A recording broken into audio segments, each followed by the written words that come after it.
Hi guys, welcome to today's stream. We're going to be talking about, obviously as you can see in the title, Conor McGregor and his loss to Dustin Poirier.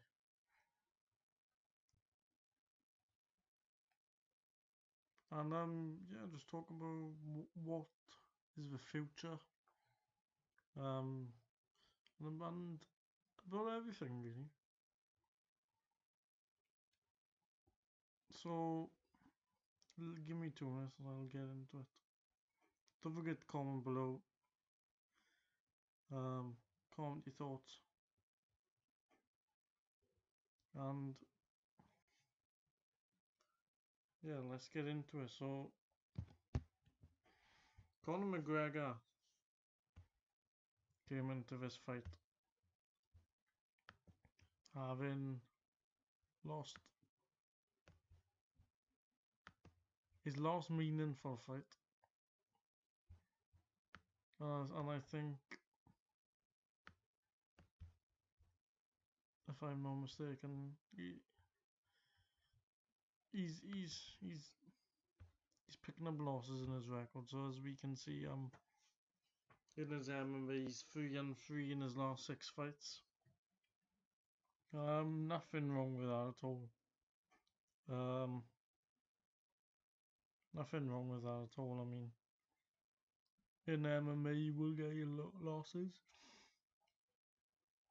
and you will get your wins. It's just how it works. It's not like boxing where we all pride our ows. The UFC do what they do and they chuck people into each other, you know. But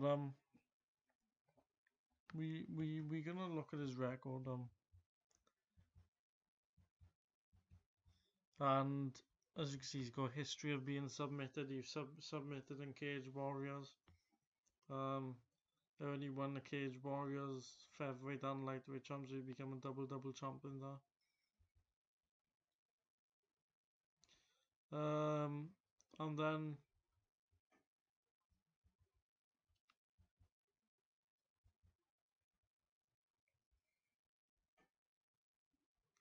then really, you know, he won the featherweight and lightweight champion in Cage Warriors, but Cage Warriors isn't seen as a big I don't know, you couldn't call it an organization because they're not governing bodies like what you'd refer to a, excuse me sir, you wouldn't refer to as governing bodies like you do in boxing. They're just different organizations. And he became the double champion in Cage Warriors, and he went back down to featherweight and joined the UFC back in 2013. Now he was only 24, 25 at this point, you know, and yeah, it was going on a tear. He was knocking people out, you know. He went to decision with Max Holloway. You know, there's no shame in that. Beat him comfortably. I was going on a streak, really, a knockout streak. Now, I want to make this clear. When I say he's a big puncher, it doesn't mean the punch power translate into. What I mean is he's a big puncher in the UFC. In boxing, he's not a big puncher, but in UFC, he's a big puncher. And that did affect my judgment on the Poirier fight. And he was going on his 10, 2014, 2015. And in the middle of July 2015, as you see on screen, he beats Chad Mendes. And then he has that great, not 15-second knockout or whatever against Jose Aldo. And wins the featherweight championship, you know. He got stripped of that due to an activity because he went up to welterweight to fight Nate Diaz. Now, I wonder why he went up to welterweight for that. And I'm not sure if it was short notice of a time. I can't remember because I'm not a massive MMA fan. Like I'm not a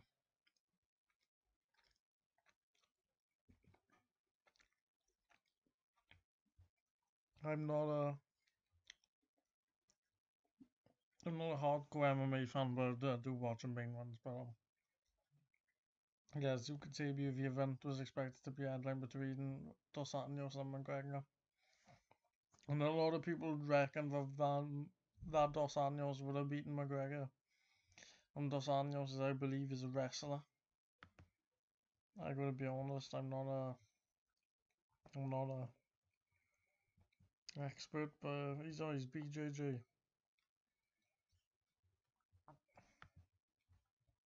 which is basically wrestling, or submission grappling as it's called. Um, but it's basically grappling and wrestling for ones like me who don't really know.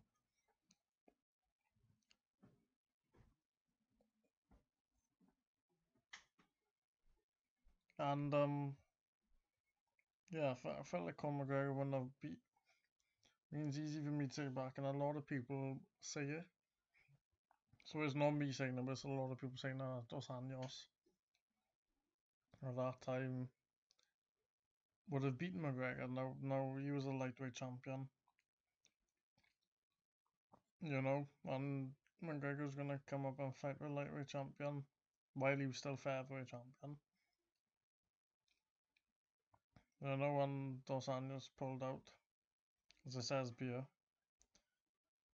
and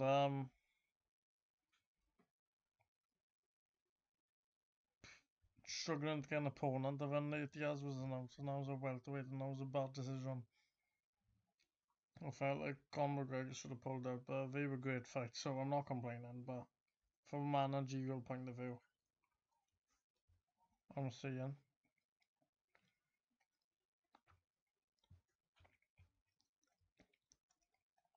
And he obviously got submitted at the end of the second round. He looked like he was gassing. And to be fair, he was fighting outside his natural weight. Basically, it's like a super welterweight for boxing fans in you. It's a super welterweight fighting a super middleweight. On small notice, and at a high level as well, because Nate Diaz was a high level guy. Still is for the most part, but he's quite inactive. When he went on to beat Nate Diaz, his spar was at lightweight, and Nate Diaz switches between lightweight and welterweight. He's quite a big. He's a big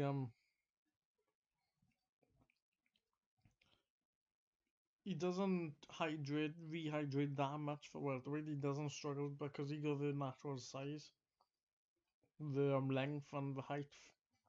He can fight at either. And I think Nate Diaz is about 6'1", and he's a massive lightweight. I think 180s he walks around there. I'm not sure nowadays, but I think then he did. So Nate Diaz easily made the welterweight limit, and I thought, and Conor McGregor got tired, and he really naked choked him. It was a famous tap. They had a good war, five round war, which I believe was the only time McGregor's have gone the 5 round distance. Yeah. And if you notice on his resume, guys, he's only been past 3 rounds twice. So when people say they don't understand Conor's gas, and I think it's myth, I don't think it's a myth. I think it's real. My explanation is the fast twitch fiber muscles, the punch power he has. Sometimes he's not economical. And I believe he tires himself out. So going to points with Nate Diaz, I think is the only second time after Holloway he went to points, I think. Oh yeah, it says two by decision. But what I'm getting at is he's a big puncher, you know, big puncher in terms of mixed martial artist. You know, 19 knockouts and 22 wins, one by submission. I'm a fucking Dave Hill via choke to win the featherweight championship in Cage of Warriors. So I don't think the gassing aspect is a myth. I do think his gas tank. I'm not gonna say shit, but it's better than a lot of people. But I don't think it's a myth. I disagree with people saying it's a myth. And he came back after the Eddie Alvarez fight. Good performance. That was his performance of his career, I'd say. And people remember him for smashing Jose Aldo in about 15 seconds. And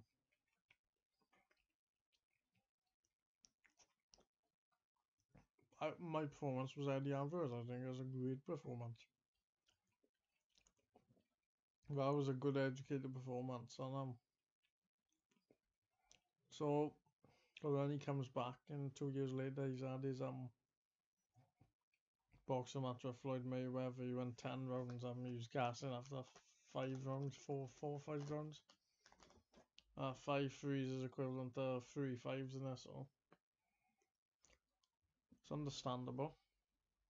But and he was out of his depth, so I understand why he gassed in that. Because he's not used to boxing. And when you're not used to something, tend to build nervous energy and stuff. Came back against Khabib. Now I said Khabib would submit him, and he did. I didn't say what round. I just said he would submit him. I got that right. I don't know how. Came back against Cerrone last year. Cerrone's really Cerrone's faded at this point. I mean, 37 years old. He's 36 at the time of the fight. 15 losses now, and records don't matter as much in MMA, but he's lost his last 4. So yeah, whatever you think about records. I mean, records, like I said, records don't matter as much in the UFC, but he's like a journeyman now when you really. So yeah, come in, guys. But yeah. So Conor McGregor blasts him out on the shoulder strikes.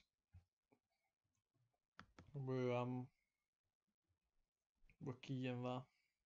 The shoulder strikes he hurt his head. It was a head kicking punches, as it says. Um, and won. And they haven't fought since. Obviously with a pandemic and that, because he's such a big star, they do what he's one of the fights they want crowds back for, I guess. I mean, the UFC model is different, so they can get away with chucking big fights on without crowds. With boxing, fighters tend to get overpaid, and in UFC, fighters don't get paid enough, which suits a business, and and with UFC, you get better fights anyway because they don't care about the records. They just go in. I mean,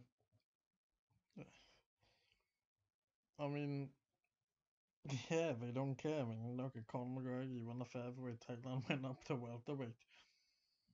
So, I mean, the boxing standard, from a boxing point of view, you would never do something like that.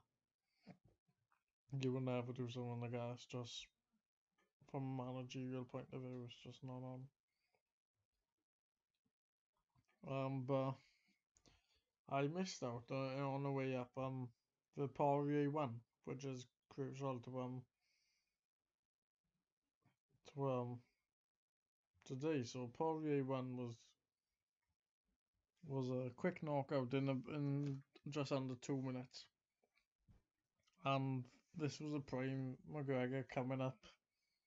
And at featherweight, he was destructive, you know. At lightweight, you could say. You could say his power at lightweight isn't what it is at feather, because I think at featherweight he was destructive. There's no other word about it. He was going for everyone. It takes a good fighter such as Max Holloway to take him distance. But at lightweight his power was there, but it weren't as significant.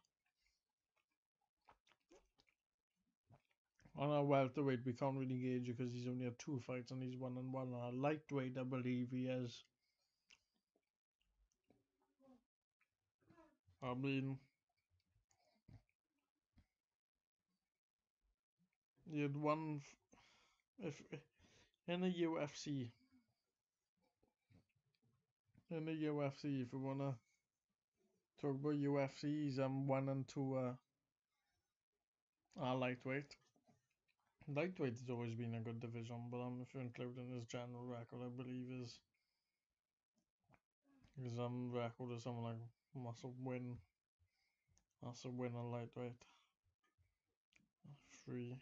So he's probably like 5-2 lightweight in general, but UFC he's 1-2 lightweight. But Poirier he blasted out there on his way up. So we come to the present day, you know, Poirier McGregor 2. I'm so sorry I can't show you footage. I wish I could show you the footage. But Poirier McGregor 2 coming into this fight. It was really seen. It was really seen as in my opinion, they were trying to set up the Khabib McGregor rematch. You know, Khabib. You could say he's retired. I think Khabib would come back from McGregor rematch. And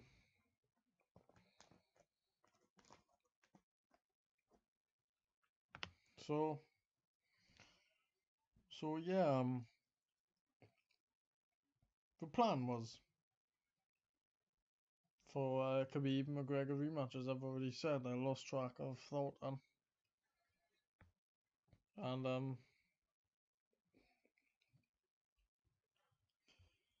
yeah, weren't much outside that. It was a typical McGregor build up. There were things round the corner. There was a Khabib rematch. It was a Manny Pacquiao fight, which he's come out and said stuff which I'll talk about. And yeah, there was rumors of fighting Manny Pacquiao. There was a Khabib rematch, and it was really coming back into the mainframe as a fighter, not as a person, not as a celebrity, as a fighter. And Poirier derailed all those plans, and we'll talk about Poirier because it's not all about McGregor, and we gotta give Poirier his due, you know. Dustin Poirier, 32 years old, in my opinion, it's hard to be definitive with MMA, with rankings, because rankings are always debatable. But I think that, in my eyes, he's the second best lightweight at the moment, being Khabib. Could be the best if Khabib vacates and retires. So we'll see, but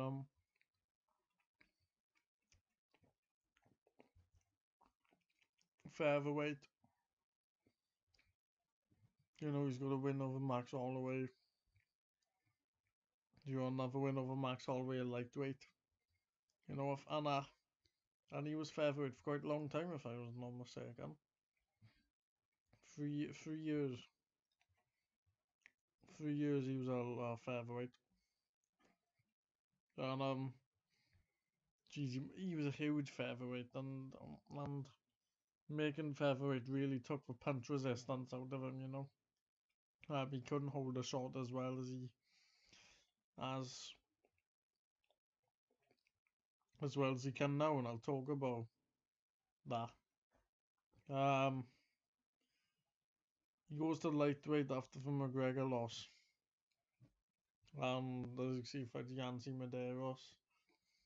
Um, I was at a catchweight. Sorry, the fight before Yancy Medeiros. Knocks him out in the first round. Loses to Michael Johnson on a KO. But Michael Johnson was a good fighter at that time. And since the Michael Johnson loss, he's gone strength for strength. Obviously, at the incident with Eddie Alvarez as was a no contest, because no contest, no contest, and really that should be a DQ. I think if it's illegal, like I said, landed illegal knees, should be a DQ win really. But yeah, when he beats Pettis, which was a good performance. Gaethje, out of a fight.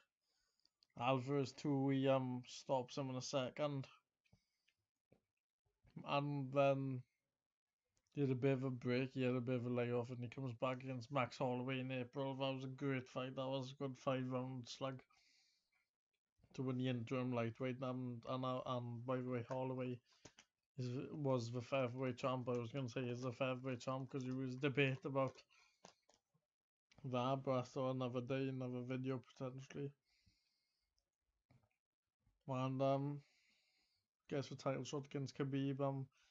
Stops midway through the third on a submission. Khabib. He had success against Khabib and he hurt Khabib. Let's not forget he hurt Khabib at 1.5 fight. But Khabib, he just mauls you and tires you out and submits you. That's his game. We know what his game is. But there's no shame in losing to the top guy, the pound number one, arguably. A guy who's had is undefeated in MMA, and being undefeated in MMA is hard because you don't get as much choices as you do in boxing. Like boxing, you can fight bums all your life, but in MMA you get found out eventually. Especially fighting for the UFC, in the UFC brand and the business. And there's no shame in losing to pound number one. He comes back against Dan Hooker. That was hell of a fight. And we're on to McGregor Poirier too. And this was a much improved Poirier from the first fight. Poirier in the first fight was really used to the big time. And now he was, and McGregor used to the big time, and like I said, it's not the Poirier that was before. They both, well, I was gonna say championship weight, but I weren't a championship, so they didn't have to make championship weight. McGregor came in on championship weight at 155. Poirier came in at 166, no 156, and at the start of the fight, Poirier was showing different looks, occasionally striking. Early on, he had a takedown. Alfred, the takedown was a tad poorly executed, but he got away with it because he took McGregor down anyway. And McGregor managed to defend. It got to a clinch, I think, midway. I think the takedown was only about 45 seconds long or something.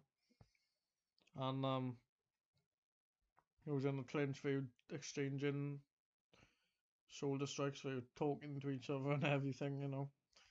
That was for about a minute. Then the last minute of the round was on a feet. And let's not get it twisted. Poirier was fighting them at his own game for the most part. And this is why there is absolutely no excuses for this loss. The occasional leg kick, and there was the end of a round, close round. I felt like you could give it to any of them. You could say Poirier's control on top, on the on top McGregor, and then McGregor sold the strikes in the clinch, and the occasional punches landed from both. It was a close round. It could have gone either way. I lean to McGregor because he did land a few more shots. Yeah, I don't know what the scorecards were. UFC don't tend to release them like boxing do, but yeah, second round comes out. Again, Poirier giving different looks. Really, I'm trying to close the gap a touch because McGregor's got a long reach for his height. He's got about 74-inch reach for a 5'9" guy. That's long arms. I think Poirier's got like the typical 70-inch reach as you see in lightweight or something. About the same as his height. But yeah, he's closing the range. As I said, beating McGregor's own game, the kickboxing side of it, kicking his legs. And yeah, you just hurt him a couple of times. You see McGregor started feeling him, started swelling up a bit. And he was affecting his movement, and God knows what would happen if it didn't get stopped then, because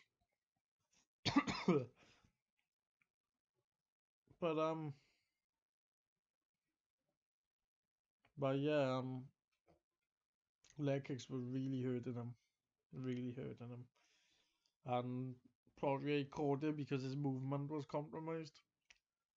And that's all she wrote. He didn't catch him in one shot and laid him out. He caught him with a nice combo, and eventually wilted, and McGregor got knocked out. Second round, I think it was midway through the second, or 2:30 to end. Um, there's absolutely no excuses for this fight. Every loss McGregor's had has been on a submission, and you can make excuses like, oh, he's not that type of fighter, that's his weak, department. But you can't make any excuse. Probably beat him at his own game last night. And you've got to wonder, has he got the commitment that he used to? Has he got the fire? Has he got the mindset that he used to? Um, Obviously his whiskey burns to him, right? You can't be drinking alcohol for 7 months a year and come in and think you can chuck in a 12-week camp and basically I haven't been living a life. You just can't not think you can just chuck a 12-week camp in, and think you're the same fighter. The life will catch up with you when he's 32 years old. And I'm not gonna say he's gone old overnight, but it's caught up with him, his lifestyle. I've never seen Conor McGregor out of shape, but I have seen him live a lifestyle of alcohol, and then does catch up here as a fighter. So I think that Conor McGregor, he's got a couple of options. He's got Poirier 3. He's got Diaz 3. He's got and I know I'm gonna regret saying this, but Jake Paul is genuine an option now because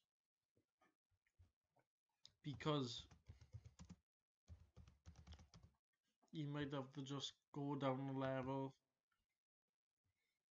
take easy money, really, take easy money. Easy money in the fact it's just money to earn, and I think it would be a good fight, but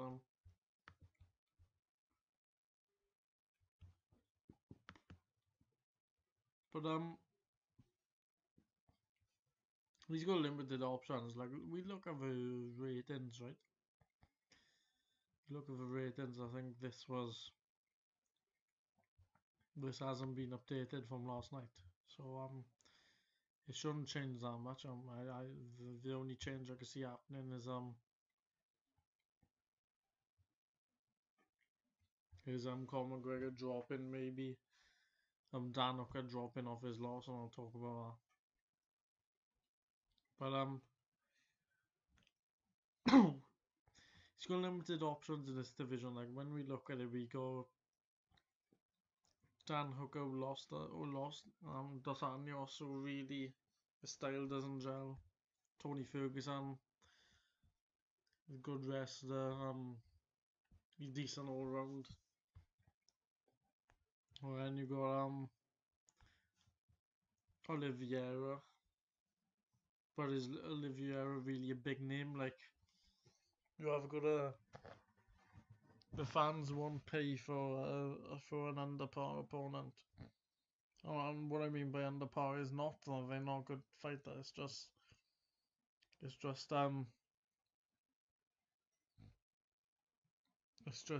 he hasn't got big enough name. I forget to mention that Masvidal. I wouldn't think of him could be an opponent for the BMF belt. I don't know if he still has that belt, does he? Oh, I don't know what's up with that, but Masvidal's the only option out of welterweight. I don't see him. I don't see any other fight making sense. I mean, Masvidal. It's outside his natural weight, but it's a big grossing fight. Masvidal is a big star. So we'll see, but I really couldn't tell you what else there is in that division. Like we look at Gaethje. Gaethje coming off a loss really should be number 2 now. I don't see. I think Poirier should overtake him. I'm not mentioning Michael Chandler, but Michael Chandler is such a talented wrestler that I don't know if he should fight them. I imagine Chandler should be a top 5 guy. Now after beating Dan Hooker, I mean Dan Hooker was top 5 himself, only if I'm not mistaken, 6th. Yeah, solid top 6 guy, top 10, top 5, whatever you want to call him. I mean, some people could have him above Tony Ferguson right now. So and it's really not about the rankings, it's about the form and where you lead. I mean, when you look at our top 15, is that really the top 15 lightweights in the world of MMA? In that order? I don't think so. It just depends on form, it depends on who you beat. And yeah, I just don't see anyone in a lightweight division that makes sense really, apart from a Poirier rematch. And but then I look at Dan Hooker and I think, will people watch that? I mean, it is Conor McGregor, but will that give a pay-per-views Dana White wants? Like people can watch it, but you can't force them to buy it. People will find a way to watch illegal streams. So you gotta think, and I think the logical step for him is probably a Poirier 3. I mean, I can't see nothing else that really would work apart from Poirier 3, and Poirier 3 could well lose again. And I think he might have based on last night, but that makes the most sense in a way. I mean, Masvidal makes sense, but I think Poirier's got the best chance. It makes no sense because I'm contradicting myself, but Poirier's have a natural weight, and everything. So perhaps Poirier. I mean, personally, I think Khabib should be stripped or should be vacated. Should vacate because if he says he retired, he's gonna have to vacate it. You can't be holding up a division forever. Um, but yeah, that's what I think of it. Um, you could also suggest perhaps he might take retirement and He could, and I wouldn't blame him. I wouldn't have blamed him if he retired after Khabib. I wouldn't blame him if he retired after Khabib at all. Um, if he retired after the Mayweather fight, he could have retired about 4 years ago after the Mayweather fight. And that was when he secured his financial. There was no doubt in his financial situation. But yeah, in terms of what's going forward now, maybe he does have to call it a day. Maybe the lack of lifestyle, the he's not living a life that a fighter should. Maybe he should. Maybe he should call it a day. But regardless, Gaethje, well done to Gaethje. Gaethje really, really now, or Poirier, sorry, not Gaethje. I had Gaethje in my mind. Poirier should get a title shot, whether it be against Khabib again. Or you could fight Oliveira if you wanted to, or perhaps Poirier and Gaethje go and do it again. I mean, that was a pretty fun fight. I think Poirier and Gaethje should fight for the vacant lightweight championship. Because Khabib is pretty set on retirement, I think. So vacate the belt. Khabib is a great fighter, you go down as an all-time great. Probably one of the best lightweights ever. But unfortunately, you can't hold up a division. I'm not a fan of anyone holding up any division. In any sport, whether boxing, UFC, any fight in any martial arts as a world championship, you can't hold up a division. It's just not fair on the other fighters. So Khabib really should vacate and get Gaethje and Poirier 2-1 for the title belt. But I'm not sure. But yeah, that's my video on Conor McGregor. Sorry, it's a bit rushed. Sorry with a long stream, but this is basically an extended video on it. I hope I covered what I needed to cover.